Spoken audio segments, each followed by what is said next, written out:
What is up, everybody? Welcome to, I guess it is just me. Because it absolutely is just me.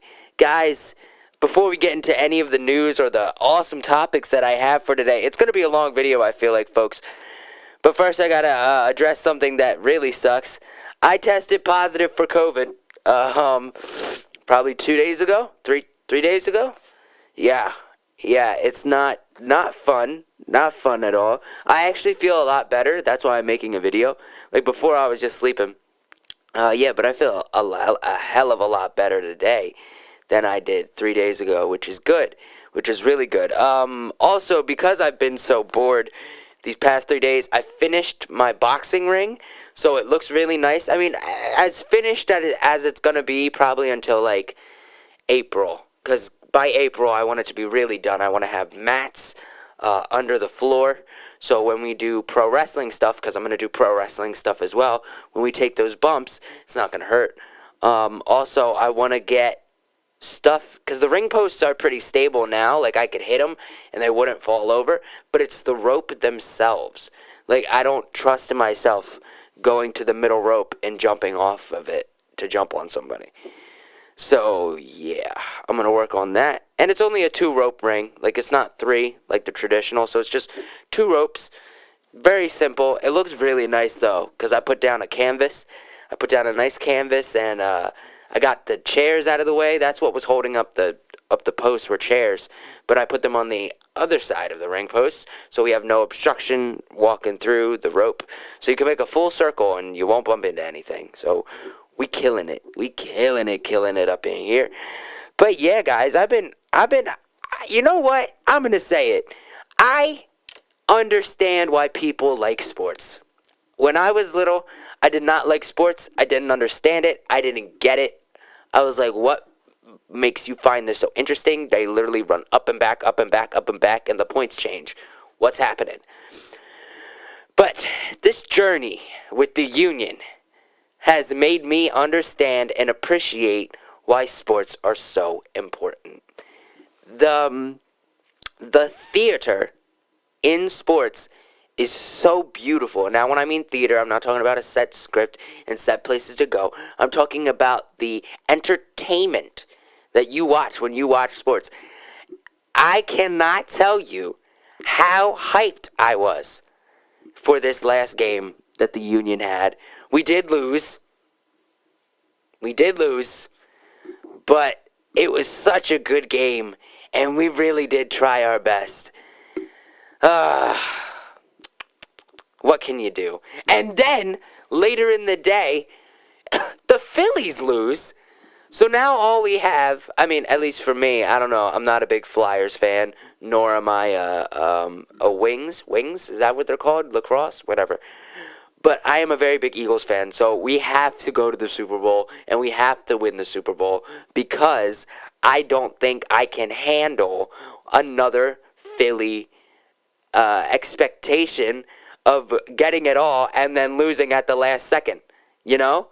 And what that's one thing Philly does, we crack under pressure. We do. We crack under pressure. It happens with the Sixers. It happens with the Phillies, the Union, the Eagles. We crack under pressure. When we are riding high and we're doing really good, and then there's just one thing in the road, one wrench in the road, we mess up. But I can understand why people like theater. Oh my God. I can understand why people like sports now. And I am dedicated now to this Union team, and best believe I will not let it go unnoticed. You guys will see it. I think you guys have already seen it. I love the Union. I love everything about it. You know, the games are like nothing I've ever been to before, because it's just, like, they don't play music during the plays. It's not like, they don't play it in between either. It's not like basketball. Yeah, basketball, that's a good one. Or football. Like, it's just, you just hear the fans and the drums and the Sons of Ben, and it's just a great atmosphere. And, you know, me and your boy with Fang, you know, me and him, we tight. We locked in. We buddies. So, yeah, some dope stuff. Oh, I got hair on my face. All right, let's talk about something else. I saw the new Halloween movie. It's Halloween Ends. Guys, I really like it. I honestly, genuinely liked it. I liked the fresh feel of it. I do feel like it was advertised very badly. I feel like because very badly. Yeah, because sorry, I'm foggy brained right now. My sinuses are all really messing with me. Um, so Michael Myers advertisement. I thought that they totally should have, if they were gonna go in the atmosphere of it's Laurie Strode and Michael Myers last time fighting, which is true, it was their last time, but that's not what the movie was about. The movie was about this young kid named Corey who, spoiler alert by the way, young kid named Corey kills somebody by accident, and then he goes on as the town's new, I guess, boogeyman shape figure. But he's not, because he didn't mean to do it. So this whole entire time, he's constantly being reminded of, what he is and what he did, and he kind of lets that evil consume him, and then he becomes the quote-unquote new Michael Myers. But then again, he also meets the real Michael Myers, and there's this funny scene where it's like a buddy cop type invasion, where it's basically Michael Myers and Corey killing someone, but it was done comedically. I didn't know how I felt about it. One thing I did like, though, is even though they had Corey there, they didn't take away the atmosphere of Michael Myers. Like, Michael Myers was still Michael Myers. Like, he was still going to kill this kid if he had a chance. But he never actually got a chance because he was too weak. Mind you, this man's probably 170 years old. I know, I'm exaggerating. Probably 80 years old, and he did not want to, actually fight the kid. He was too weak to. But no, it was a good movie. The chemistry. Whoa, okay, let's talk about it. So this character named Allison, Laurie Strode's granddaughter, falls in love with Corey. Number one, the chemistry in that movie, not gonna lie, not a lot of movies can do this to me, but it made me sad. It made me really sad and lonely. So, congratulations, Halloween. Y'all figured it out. Y'all made me sad. Oh my gosh, I'm getting all stuffy. Made me sad and lonely. So thank you so much. Because, the chemistry on that screen, dude, I was like, wow, this is what I'm missing out on, huh? This is what I'm missing out on. But no, the chemistry on screen was great. The switch of Corey turning into the new Michael Myers was beautifully done. I think they did something to his eyes, where every time we saw him, his eyes got darker and darker and less human. So by the last time we see Corey, his eyes are just black. He doesn't really have much of a color to it. Doesn't really look like there's a soul behind it. But yo, I liked it. It was a good film. It was a good fresh take on the slasher, genre. It was a good film. I liked it. I liked it a lot. So, I was inspired. I am currently writing a project about, well, I'm not going to say what it's about, but I'm just going to give you all a rough take. What happens when kids get obsessed, or teenagers get obsessed with video games or with certain sports, and they want to pursue that sport because they watched the game so much and they just had a passion for it? Well, what if a kid watched a horror movie and got a passion to be a slasher, a serial killer? But he kind of plans it out in a way where he basically mimics everything that movie has shown him. So I bought the mask. That was my first step. I wanted to buy the mask, see what it looked like, see what we could do with it.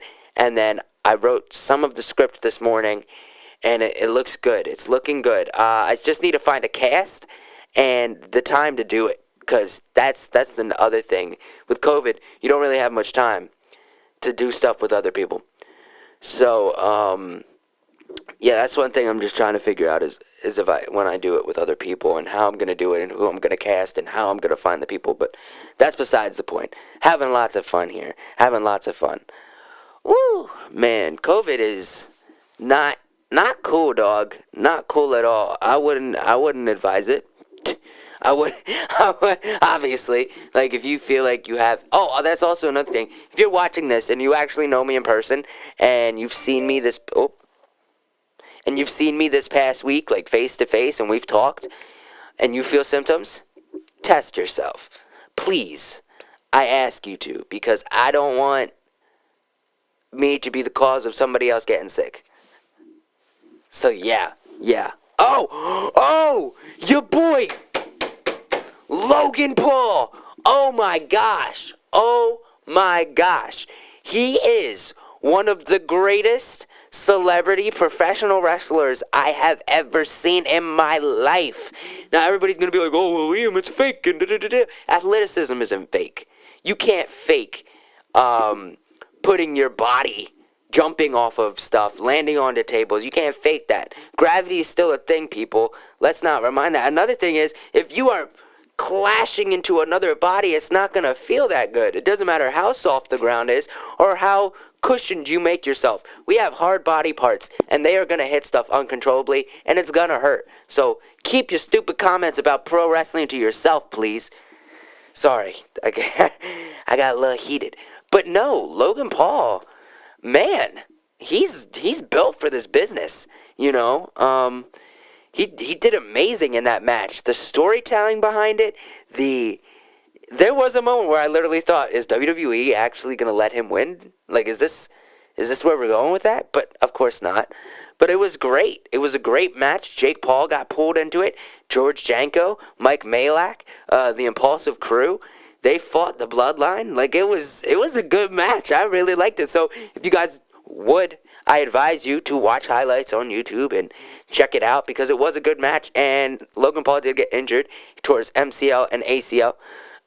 He's not looking too good, which sucks, because he was going to actually have a professional boxing match in January on the undercard of KSI's.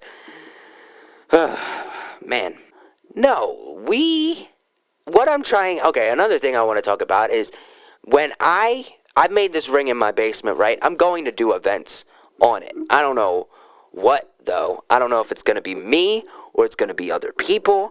I'm also, my friend Eric, the guy that I called out, he gave me an idea back when we were supposed to do this the first time around October, because certain somebody called out, which, hey, it's what they had to do. Nothing against them. I'm glad we got everything settled out. I still love you. But no, we figured out that he has these two brothers who would box each other. And I'm thinking, well, do we put that on the undercard of my fight, or do we give them their own fight? Because I would love to, and I mean this, I would love to just be there and watch it. Like, I feel like that's a separate event on its own, you know? And so another thing is, I want y'all to see how credible I am as a promoter, because there's a difference between selling myself. I can sell myself all I want, but selling other people as boxers is so much harder, I feel like. So I think that will be the second event in my campaign as a promoter, is trying to get these two brothers to box each other, because I feel like it would just be awesome to see. And Eric, boy, I may have COVID now, but when I finally get that negative, when I finally see that negative, bro, you don't even know. I am contacting you. We will get that fight scheduled probably that weekend, and I'm bringing it to you, brother. You better be prepared, because I ain't playing. Me and you are friends and all, but I ain't playing. Yeah.